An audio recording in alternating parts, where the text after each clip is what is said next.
कहते हैं कुछ कर गुजरने की चाहत हो, जिद हो और मन में लक्ष्य ठान लिया गया हो तो फिर कितनी भी मुश्किलें क्यों ना आए, उसका लक्ष्य नहीं बदल सकता और ना ही मंजिल पाने से कोई रोक सकता है। साधारण परिवार से आने वाला 12वीं पास दुबला पतला इंसान पढ़ाई छोड़कर होटल में नौकरी की। फिर एक दिन उसने ठान लिया कि अपने समाज को उसका हक दिलाने के लिए लड़ाई लड़ेगा। लिहाजा आंदोलन शुरू किया। इतना ही नहीं, अपने समुदाय को न्याय दिलाने के लिए आंदोलन करने के लिए उसने अपनी 2.5 एकड़ जमीन भी बेच दी। न सर्दी गर्मी देखी, न सेहत का ख्याल, बस 10 सालों से संघर्ष करता रहा। आंदोलन के कारण परिवार को काफी दिक्कतें उठानी पड़ी, लेकिन कहते हैं ना कि साफ दिल और पूरे लगन से की गई मेहनत का फल तो मिलता ही है। फल मिला, और ना सिर्फ मेहनत का फल मिला, बल्कि आज उसकी एक आवाज पर लाखों लोग मर मिटने को तैयार हो जाते हैं। उसकी एक आवाज पर शहर थम सा जाता है, और तो और सरकार को भी झुकने पर मजबूर होना पड़ता है। नमस्कार, मैं हूं पूर्णिमा शुक्ला और आप देख रहे हैं 24 न्यूज की खास पेशकश मराठाओं की आवाज। जी हाँ, हम बात कर रहे हैं मराठाओं की आवाज मनोज जरांगे पाटिल की। दरअसल मनोज जरांगे पाटिल ने वो कर दिखाया है जिसका इंतजार कई दशकों से था। मनोज जरांगे पाटिल आज मराठाओं की सबसे बड़ी आवाज हैं। उनके एक आह्वान पर लाखों मराठा कुछ भी करने को तैयार हो जाते हैं। कई दशकों से मराठा समाज आरक्षण के लिए संघर्ष कर रहा है, लेकिन दुर्भाग्य ये है कि ना तो मराठा समाज को आरक्षण मिल पा रहा है और ना ही उनका संघर्ष खत्म हो रहा था। बीते साल मनोज जरांगे पाटिल के नेतृत्व में हुए आंदोलन के जरिए आरक्षण को लेकर आवाज बुलंद की गई, तो सरकार को झुकने पर मजबूर होना पड़ा। लिहाजा सरकार ने आरक्षण देने का ऐलान किया, लेकिन उसको लेकर तस्वीर साफ नहीं हो पाई, जिसके बाद एक बार फिर से मनोज जरांगे पाटिल ने अपनी आवाज उठाई और मराठाओं से मुंबई कूच का आह्वान किया। वहीं अपने नेता के आह्वान पर बिना देरी किए हजारों मराठा मुंबई पहुंचे। दरअसल मुंबई की पहचान उसकी रफ्तार है। अक्सर कहा जाता है, आपने सुना भी होगा, कि मुंबई कभी थमती नहीं, कभी रुकती नहीं। लेकिन जब मराठाओं ने अपनी ताकत दिखाई तो मुंबई भी थम गई और सरकार को भी झुकना पड़ा। इतिहास इस बात का हमेशा गवाह रहेगा कि कैसे अडिग मराठा संकल्प के आगे समंदर भी शांत हो गया था। वहीं 5 दिनों तक चले आंदोलन के बाद सरकार ने मनोज जरांगे पाटिल की मांगे मान ली, जिसके चलते न सिर्फ मराठा आरक्षण का रास्ता साफ हुआ, बल्कि मुंबई की जिंदगी भी वापस पटरी पर लौट आई। क्योंकि अपनी जीत का जश्न मनाते हुए तमाम मराठा अपने नेता मनोज जरांगे पाटिल के साथ वापस लौट चुके हैं। दरअसल मराठा आरक्षण का रास्ता सरकार ने तलाश लिया है। फडणवीस सरकार ने जरांगे की 8 में से 5 मांगे मान ली हैं, जिसमें हैदराबाद गैजेट लागू करने के अलावा सतारा और औंध रियासत में लागू गैजेट्स की प्रक्रिया में कानूनी अड़चने 15 दिन में दूर करने, आंदोलनकारियों पर दर्ज मुकदमे वापस लेने, आंदोलन में मारे गए परिवारों को 15 करोड़ की आर्थिक सहायता और पात्रता अनुसार सरकारी नौकरी, कुनबी जाति से जुड़ी 58 लाख एंट्रीज का रिकॉर्ड पंचायतों में उपलब्ध कराया जाएगा। अब इससे मराठा समाज को कुनबी जाति का प्रमाण पत्र लेने की प्रक्रिया और सरल हो जाएगी। मराठवाड़ा और पश्चिम महाराष्ट्र के मराठों को ही फिलहाल कुनबी जाति के जरिए आरक्षण का लाभ मिलेगा। वहीं हर मराठा को कुनबी घोषित करने की प्रमुख मांग पर सरकार का कहना यह है कि ये कानूनी और तकनीकी रूप से जटिल है और कम से कम 2 महीने का समय इसमें लगेगा। जरांगे पाटिल ने कहा कि किसी के रिश्तेदार को कुनबी प्रमाण पत्र मिला है तो बाकी परिवार को भी मिलना चाहिए, लेकिन इस पर अब तक 8 लाख आपत्तियां आई हैं, जिन्हें निपटाने में वक्त लगेगा। आपको बता दें कि मनोज जरांगे की सबसे बड़ी मांग ये थी कि सरकार हैदराबाद गैजेट को प्रमाण मानकर मराठवाड़ा और पश्चिमी महाराष्ट्र के मराठा समाज को कुनबी होने का प्रमाण पत्र दे। फडणवीस सरकार ने जरांगे की मांग को मानते हुए हैदराबाद गैजेट जारी कर मराठा समाज को कुनबी जाति का दर्जा दे दिया है। इससे अब मराठा लोगों को ओबीसी आरक्षण का लाभ मिल सकेगा। फडणवीस सरकार के कदम उठाने के बाद मराठा समाज को शिक्षा और नौकरी में आरक्षण का लाभ मिल सकेगा। वहीं आपके मन में एक सवाल जरूर उठ रहा होगा कि आखिर हैदराबाद गैजेट क्या है, तो हम आपकी ये राह आसान करते हैं, आपको बताते हैं कि हैदराबाद गैजेट क्या है। हैदराबाद गैजेट निजाम हैदराबाद की रियासत की अधिसूचना है। इसमें कुनबी को सामाजिक और आर्थिक रूप से पिछड़ा वर्ग बताया गया था। मनोज जरांगे का कहना यह है कि मराठा और कुनबी बराबर हैं, इसलिए मराठा समाज को कुनबी जाति का प्रमाण पत्र देकर आरक्षण दिया जाए।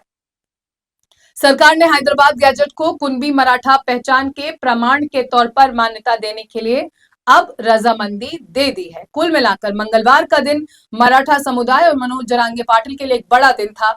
आरक्षण के रास्ते में पूरी तरह से कामयाबी अभी तो नहीं मिली है, क्योंकि सरकार ने कुछ वादे किए हैं जिनके पूरा होने के बाद मराठा समुदाय को पूरा हक मिल सकेगा। लेकिन देवेंद्र फडणवीस की मजबूत सरकार को झुकाकर मनोज जरांगे पाटिल एक बार फिर चर्चा में है।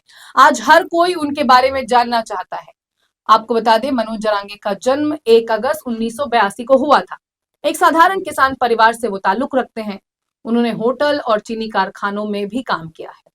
2023 के बाद से जरांगे का 7वां अनशन है ये अभी जो हुआ मुंबई में, और इसे आरक्षण पाने के लिए समुदाय की अंतिम लड़ाई बताया गया था। हमेशा सफेद कपड़ों और केसरिया पटका पहने नजर आने वाले इस दुबले पतले कार्यकर्ता की आक्रामक मुद्रा और राजनीतिक दिग्गजों की चुनौती देने की जो प्रवृत्ति है, इसने तमाम पार्टियों को सतर्क कर दिया है। जरांगे के परिचित बताते हैं कि सक्रिय राजनीति छोड़ने और किसानों और मराठों के लिए आंदोलन शुरू करने से पहले वो कुछ समय तक कांग्रेस के कार्यकर्ता रहे थे।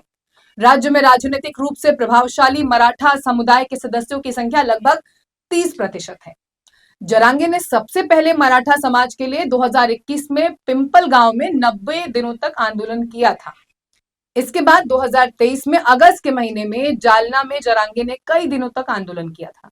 वो 2023 से लेकर 2025 के बीच में कई बार अलग अलग क्षेत्रों में भूख हड़ताल कर चुके हैं। 2 साल पहले तक मनोज जरांगे कोई जाना पहचाना नाम नहीं थे। 29 अगस्त 2023 को जब उन्होंने जालना जिले के अपने अंतरवाली सराठी गांव में मराठों के लिए आरक्षण की मांग को लेकर अनिश्चितकालीन भूख हड़ताल शुरू की, तो उस पर ज्यादा ध्यान नहीं दिया गया। हालांकि 1 सितंबर को हिंसा भड़कने के 3 दिन बाद ही सब कुछ बदल गया। दरअसल तब स्थानीय अधिकारियों ने जरांगे को जबरन अस्पताल में भर्ती कराने की कोशिश की थी, जिसके बाद बड़े पैमाने पर हिंसा भड़क गई थी। इन घटनाओं ने एकनाथ शिंदे के नेतृत्व वाली तत्कालीन सरकार के सामने बड़ी चुनौती खड़ी कर दी। विपक्ष ने तत्कालीन उप मुख्यमंत्री देवेंद्र फडणवीस पर निशाना साधा था और जरांगे के समर्थकों और मराठा आरक्षण समर्थक प्रदर्शनकारियों के खिलाफ पुलिस कार्रवाई के लिए उनका इस्तीफा भी मांगा था। दरअसल तभी गृह विभाग फडणवीस के पास ही था। पुलिस ने प्रदर्शनकारियों को तितर बितर करने के लिए लाठीचार्ज किया और आंसू गैस के गोले भी छोड़े थे, क्योंकि उन्होंने अधिकारियों को जरांगे को अस्पताल ले जाने से रोक दिया था। हिंसा में 40 पुलिसकर्मियों समेत कई अन्य लोग घायल हुए थे और राज्य परिवहन की 15 से अधिक बसों में आग लगा दी गई थी।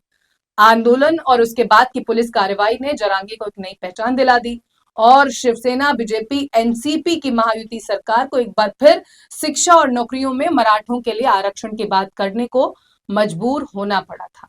जरांगे मध्य महाराष्ट्र के बीड जिले के एक छोटे से गांव मठोरी के रहने वाले हैं। जरांगे ने अपनी स्कूली शिक्षा वहीं पूरी की थी। शुरुआती कुछ साल गांव में बिताने के बाद वो जालना जिले की अंबाड़ तहसील के शाहगढ़ चले गए, जहां उन्होंने एक होटल में काम किया। बाद में जरांगे को अंबाड़ में चीनी कारखाने में नौकरी मिल गई, जहां वो राजनीति में आए और जरांगे की पत्नी और बच्चे शाहगढ़ में रहते हैं।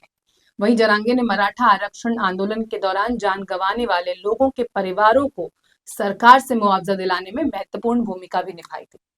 जरांगे कांग्रेस पार्टी के लिए काम करते हुए साल 2000 के आसपास युवा कांग्रेस के जिला अध्यक्ष बने। हालांकि कुछ राजनीतिक मुद्दों पर वैचारिक मतभेदों के कारण उन्होंने कांग्रेस छोड़ दी और मराठा समुदाय के संगठन मराठा क्रांति मोर्चा के लिए काम करना शुरू कर दिया। एमकेएम मराठा समुदाय के आरक्षण की मांग को लेकर आंदोलन कर रहे संगठनों में से एक है। 2011 के आसपास जरांगे ने शिवबा संगठन नाम से एक संगठन बनाया। दरअसल जरांगे का आंदोलन केवल मराठा आरक्षण के मुद्दे तक ही सीमित नहीं है, उन्होंने किसानों से जुड़े मुद्दों को भी कई बार उठाया है। 2013 में जरांगे ने जालना के किसानों के लिए जैकवाड़ी बांध से पानी छोड़ने की मांग को लेकर एक आंदोलन शुरू किया था। जरांगे 2016 में पूरे राज्य में आयोजित मराठा आरक्षण समर्थक मार्च में सक्रिय रूप से शामिल हुए थे और मध्य महाराष्ट्र के मराठवाड़ा के से समुदाय के सदस्यों को देवेंद्र फडणवीस के नेतृत्व वाली तत्कालीन भाजपा सरकार के समक्ष अपनी मांगे रखने के लिए मुंबई ले गए थे।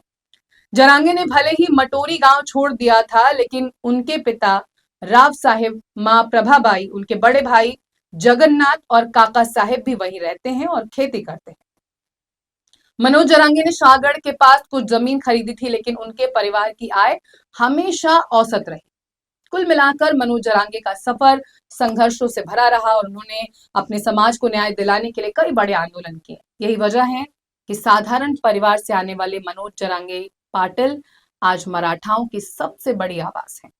उनके एक आह्वान पर मराठा समुदाय हमेशा तैयार नजर आता है, जिसका उदाहरण देखा आर्थिक राजधानी मुंबई में।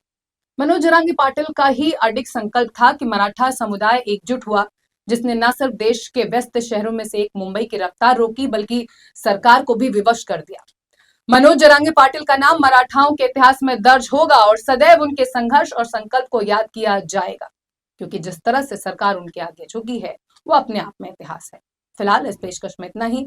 बाकी की ताजा तरीन खबरों के लिए आप जुड़े रहिए 24 न्यूज के साथ, बने रहिए हमारे साथ, देखते रहिए 24 न्यूज। नमस्कार।